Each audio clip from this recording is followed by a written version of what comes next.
فلسطینیوں پر اسرائیلی بربریت اور مظالم کی مذمت اور مشرقی یروشلم کے دارالحکومت کے طور پر فلسطینیوں کے حق کی دوبارہ تصدیق کے لیے آل انڈیا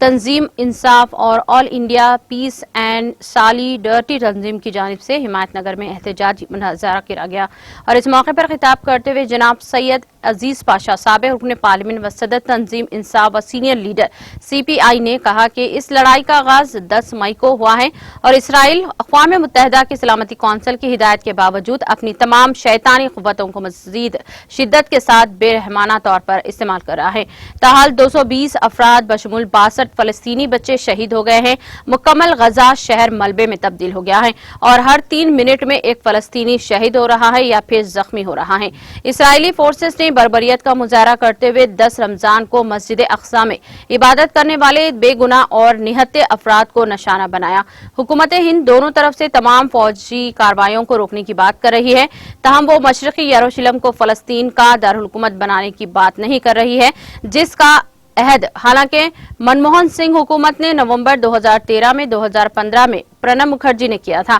اور یہ افسوس کی بات ہے کہ حکومت ہند فلسطین کے لیے مشرقی یروشلم کے اپنے عہدے سے دستبردار ہو گئی۔ دنیا بھر کے امن کے علمبرداروں کو چاہیے کہ وہ اسرائیل پر دباؤ ڈال دے تاکہ غزہ شہر کی تعمیر نو کی جائے جو ملبے میں تبدیل ہو گیا ہے، اور بجلی و پانی کی سپلائی فی الفور بحال کی جائے۔ اس مظاہرے میں خلیل اللہ، منان رضوی، شیخ ندیم، منیر پٹیل، رمیش، قدیر، شیام، ریاض، ماجد علی خان، شبیر اور دیگر شرکت تھے۔